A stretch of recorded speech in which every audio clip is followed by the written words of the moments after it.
আসসালামু আলাইকুম। ডিফাইন এডুকেশনের পক্ষ থেকে সবাইকে স্বাগতম। তো এই যে ৮ প্রকার noun, pronoun, adverb, adjective, verb, pronoun, interjection, conjunction, এই যে ৮ প্রকার পার্ট অফ স্পিচ প্রত্যেকেরই কিন্তু আলাদা আলাদাভাবে শ্রেণীবিভাগ রয়েছে। তো আমরা প্রথমে একটি নাউনের শ্রেণীবিভাগ দেখার চেষ্টা করব। নাউন নাউন প্রধানত দুই প্রকার, একটা হচ্ছে কনক্রিট নাউন আর একটা হচ্ছে অ্যাবস্ট্রাক্ট নাউন। এই কনক্রিট নাউন হচ্ছে জাস্ট যেটা ধরা ছোঁয়া যায়, যেমন কলম, টেবিল, চেয়ার, এই বোর্ড, এগুলো হচ্ছে কনক্রিট নাউন। আর অ্যাবস্ট্রাক্ট নাউন যেটা ধরা ছোঁয়া যায় না, শুধুমাত্র অনুভব করতে হয়, যেমন দয়ালু, কাইন্ডনেস হতে পারে, ভার্চুয়ালিটি হতে পারে, বা অনেস্টি হতে পারে। জাস্ট যেগুলা ধরা ছোঁয়া যায় না, যেগুলো জাস্ট অনুভব করতে হয়, সেগুলো হচ্ছে অ্যাবস্ট্রাক্ট নাউন। আর কনক্রিট নাউন হচ্ছে যেগুলো ধরাও যায়, ছোঁয়াও যায়। তো এই কনক্রিট নাউন আবার চার প্রকার: proper noun, common noun, collective noun, এবং আরেকটা হচ্ছে সেটা হচ্ছে ম্যাটারিয়াল নাউন। তো প্রপার নাউন হচ্ছে যে নাউন দ্বারা নির্দিষ্ট কোনো ওয়ার্ডকে বোঝায়, নির্দিষ্ট কোনো নামকে বোঝায়। যেমন Dhaka is the capital of Bangladesh, এখানে ঢাকা হচ্ছে proper noun.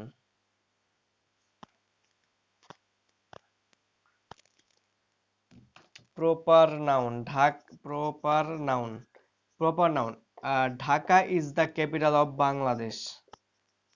Dhaka is the capital of Bangladesh. Dhaka is the capital of Bangladesh, এই যে ঢাকা নির্দিষ্ট করে আমরা বলতেছি, তাই এটা এখানে প্রপার নাউন। তো আরেকটা আমরা দেখি, সেটা হচ্ছে common noun. Common noun common নাউনটা হচ্ছে যে নাউন দ্বারা, অর্থাৎ কোনো নির্দিষ্ট জাতি বা একই ধরনের জাতির সাধারণ যে নাম, যেমন হতে পারে ডক্টর, হতে পারে পোয়েট, যেমন Nazrul Nazrul is the best poet. এইখানে পোয়েট, এই পোয়েট ওয়ার্ড দ্বারা বোঝাচ্ছে যে কোনো ধরনের কবি, অর্থাৎ সকল কবির সাধারণ নাম হচ্ছে পোয়েট। কিন্তু আমি যখন বললাম Nazrul is the best poet, তখন কিন্তু এই নজরুলকেই বোঝানো হচ্ছে এই পোয়েট দ্বারা। কিন্তু জাস্ট পোয়েটটাকে চিন্তা করলে সাধারণ একটা নাম, সকল কবির সাধারণ নাম হচ্ছে পোয়েট।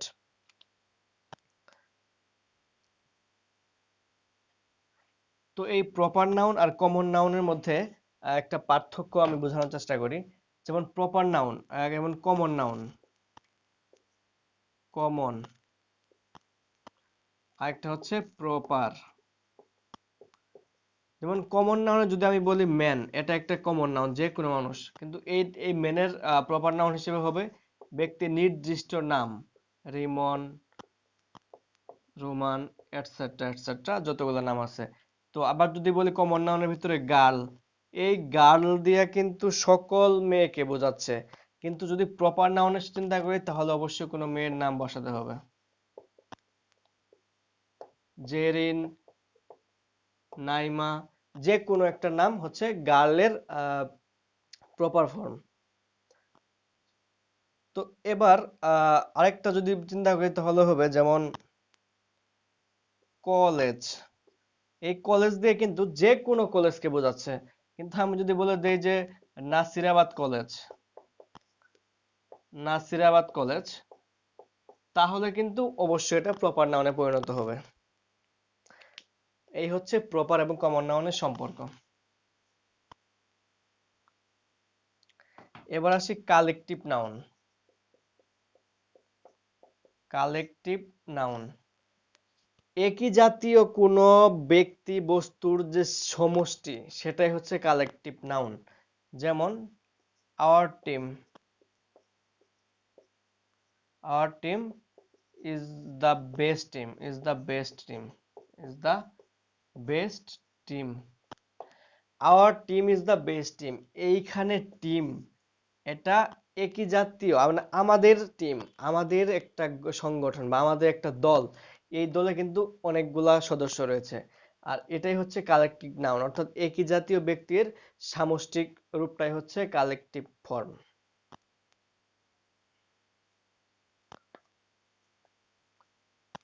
এবার আসি ম্যাটারিয়াল নাউন ম্যাটারিয়াল নাউন হচ্ছে যে কোনো বস্তু পদার্থ যেমন iron is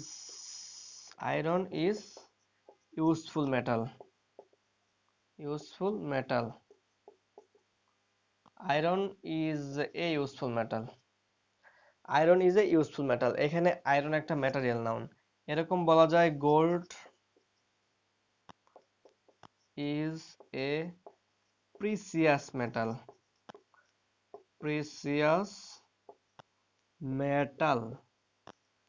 iron is a useful metal iron মানে লোহা আমাদের প্রয়োজনীয় একটি দ্রব্য gold is a precious metal স্বর্ণ অনেক মূল্যবান একটি দ্রব্য এই হচ্ছে ম্যাটেরিয়াল নাউন এই হচ্ছে নাউনের 4টি প্রকার তো নাউনের আরো কিছু শ্রেণীবিভাগ রয়েছে আর কিছু বলতে নাউন দুই ভাবে চিন্তা করা যায় একটা হচ্ছে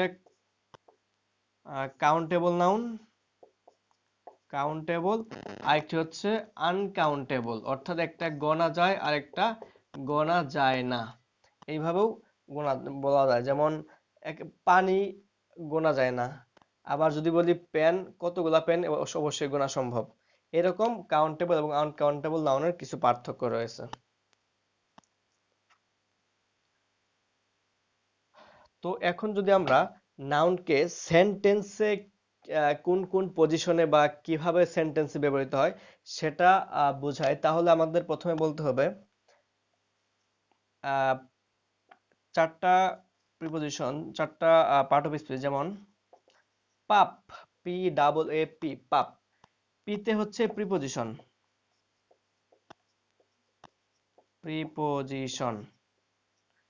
এতে হচ্ছে অ্যাডজেক্টিভ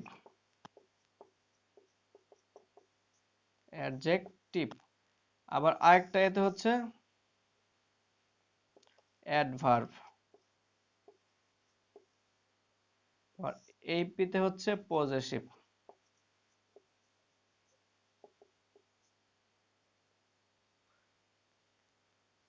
সরি অ্যাডভার্ব না এটা হবে আর্টিকেল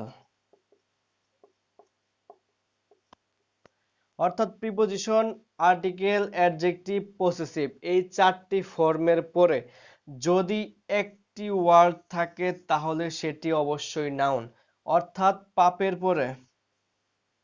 পাপের পর একটি ওয়ার্ড থাকলে সেটি হবে নাউন যদি দুইটি ওয়ার্ড থাকে তাহলে আগেরটি অ্যাডজেক্টিভ পরেরটি হবে নাউন আর যদি পাপের পর 3টি ওয়ার্ড থাকে তাহলে আগেরটি অ্যাডভার্ব তারপরটি অ্যাডজেক্টিভ তারপরটি হবে নাউন অর্থাৎ পাপের পর প্রিপজিশন আর্টিকেল অ্যাডজেক্টিভ পজেসিভ এই চারটির পর যদি একটি ওয়ার্ড থাকে তাহলে সেটি নাউন যদি দুইটি ওয়ার্ড থাকে তাহলে সেটি আগেরটি অ্যাডজেক্টিভ পরেরটি নাউন যদি পাপের পর 3টি ওয়ার্ড থাকে তাহলে প্রথমটি অ্যাডভার্ব তারপরটি অ্যাডজেক্টিভ তারপরটি নাউন পাপ বলতে কি প্রিপজিশন আর্টিকেল অ্যাডজেক্টিভ পজেসিভ তখন একটি উদাহরণ তো এই যে 7টি উদাহরণ দিয়ে আমরা বোঝানোর চেষ্টা করব তো পাশেও নোটগুলো লিখে দিয়েছি যে ক্লজগুলা বা যে ক্লুগুলো আমরা হাতে পেয়েছি সেগুলোর মাধ্যমে আমরা উদাহরণগুলোকে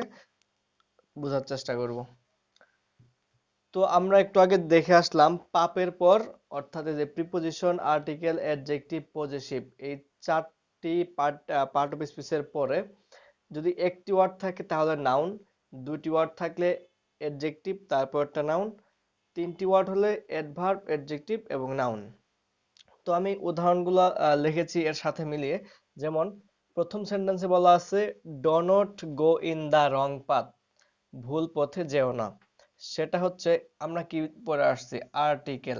আর্টিকেল পরে দুটি ওয়ার্ড থাকলে অ্যাডজেক্টিভ এবং নাউন, দুটি ওয়ার্ড আছে, এটা অ্যাডজেক্টিভ এবং পাথ হবে নাউন। অর্থাৎ রংটা হয়ে গেল অ্যাডজেক্টিভ, পাথ হয়ে গেল নাউন। তারপরের যে সেন্টেন্স, 2 নাম্বার সেন্টেন্স, সেখানে বলা হয়েছে he lost his all in expectation, সে তার সকল আশা হারিয়ে ফেলেছে। এখানে হিজ অ্যাডজেক্টিভ, আর হিজের পরে একটি ওয়ার্ড আছে। হ্যাঁ, বলতে পারে হিজের পরে দেখেন 3টি ওয়ার্ড দেখতে পারতেছে, কিন্তু আসলে কিন্তু একটি ওয়ার্ড। ইন কিন্তু একটা প্রিপোজিশন, আর প্রিপোজিশন কিন্তু একটা ক্লো। আর এই ক্লো যখন চলে আসছে ইন দিয়ে, সেটা ক্লোজড হয়ে গেছে, এটা কোনো ওয়ার্ড না, এটা একটা প্রিপোজিশন। এই ইন দিয়ে যখন সেটা ক্লোজড হয়ে গেল, তখন হিজের পরে ওয়ার্ড থাকলো একটি, আর একটি থাকলে কি হয়, নাউন হয়। তার মানে এই অলটা হচ্ছে নাউন। এখন যদি এক্সপেকটেশনের নিচেও যদি দাগ থাকতো, মার্ক থাকতো, যদি বলা হয়তো এটা কি পার্ট অফ স্পিচ, তাহলে আমরা বলবো কি, ইন প্রিপোজিশন, প্রিপোজিশনের পরে একটি ওয়ার্ড হলে নাউন, তখন এটি নাউন হবে। তো এবার আসে তৃতীয় সেন্টেন্সে, হি হ্যাজ ডান রং, সে ভুল করেছে।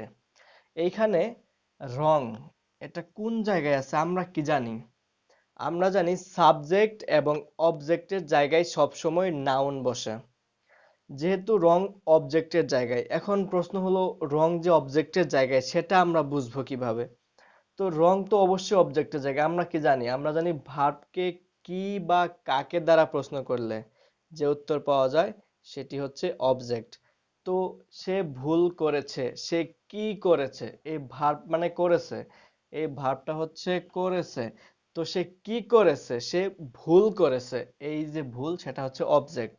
আর অবজেক্টের জায়গায় সবসময় নাউন বা প্রোনাউন বসে, যেহেতু এটা অবজেক্টের জায়গায় আছে এজন্য সেটি হবে নাউন।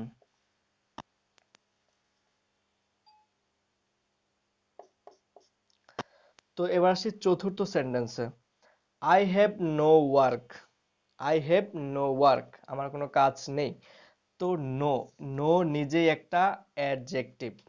আমরা কি জানি অ্যাডজেক্টিভের পরে একটি ওয়ার্ড থাকলে নাউন, যেহেতু নো একটা অ্যাডজেক্টিভ, তো অ্যাডজেক্টিভ পরে ওয়ার্ড আছে একটা, ওয়ার্ক কাজ করা, তো এটা অবশ্যই সেখানে নাউন। ওয়ার্ক মানে কাজ করা, অনেকে ভাবতো এর তো ভার্ব হতে পারে কাজ করা, কিন্তু এই যে সেন্টেন্সের যে পদোন্নতি বা পদের যেখানে সে স্টেবল করতেছে বা অবস্থান করতেছে, স্টে করতেছে, তার প্রেক্ষিতে সে আসলে কোন পার্ট অফ স্পিচ হিসেবে নিজেকে বিদ্যমান, সেটা নির্ভর করে তার সেন্টেন্সের কারুকলামের উপরে। তো এইখানে যেহেতু নো অ্যাডজেক্টিভ, অ্যাডজেক্টিভের পরে একটি ওয়ার্ড, তাই এটা অবশ্যই নাউন। এরপর আসি পঞ্চম সেন্টেন্সে, he was all alone. He was all alone. Alone, alone কি? অ্যালোন মানে একাকিত্ব। একাকিত্ব মানে কি? মানে সে একটা তার গুণ অথবা দোষ, আর গুণ অথবা দোষ হওয়ার কারণে এই অ্যালোনটা হচ্ছে অ্যাডজেক্টিভ। আর যেহেতু সেটা অ্যাডজেক্টিভ, আর অ্যাডজেক্টিভকে মডিফাই করে কে? অ্যাডভার্ব। এই যে অ্যাডজেক্টিভের আগে কি বসে? অ্যাডভার্ব বসে। তাই অ্যাডজেক্টিভের আগে এই অলটা হচ্ছে অ্যাডভার্ব। এই যে এই সেন্টেন্সে অল অ্যাডভার্ব, কিন্তু এই সেন্টেন্সে অল নাউন। তার মানে কি বোঝা গেল? যে একটা ওয়ার্ডকে দেখে আমরা বুঝতে পারবো না সেটা আসলে কোন পার্ট অফ স্পিচ। সেটাকে বুঝতে হলে আমাদের সেন্টেন্সের আলোকে চিন্তা করতে হবে, সেন্টেন্সের অবস্থানের ভিত্তিতে আমরা বুঝতে পারবো সেটা আসলে অ্যাডজেক্টিভ, অ্যাডভার্ব না নাউন। এবার আসি ষষ্ঠ সেন্টেন্সে, দে রিচড সুন আফটার। এই যে আফটার, আফটার একটা প্রিপজিশন, আর আমরা জানি প্রিপজিশন দিয়ে যদি বাক্য শেষ হয় তাহলে সেটি অবশ্যই হয়ে যাবে অ্যাডভার্ব। প্রিপজিশন দিয়ে বাক্য শেষ হলে এবং সেই প্রিপজিশনের পরে অন্য কোনো নাউন বা নাউন ফ্রেজ না থাকলে সেটি হয়ে যাবে অ্যাডভার্ব। এজন্য এই আফটারটা হবে অ্যাডভার্ব।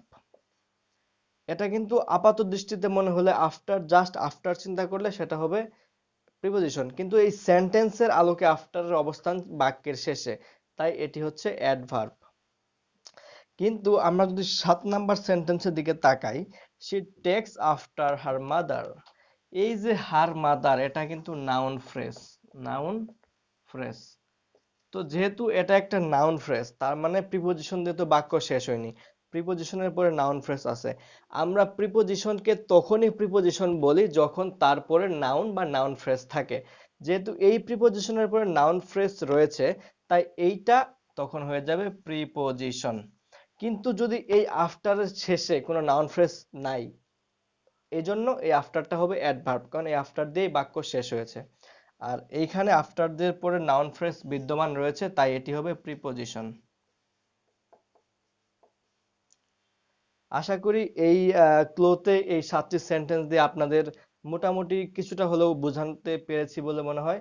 তো পরবর্তী ক্লাসে আমরা নাউন, অ্যাডজেক্টিভ, আর্টিকেল এগুলা বাদ দিয়েও আরো বেশ কিছু নিয়ম রয়েছে, সেগুলোর আলোকে ক্লাস নেওয়ার চেষ্টা করব। তো সবাইকে ধন্যবাদ।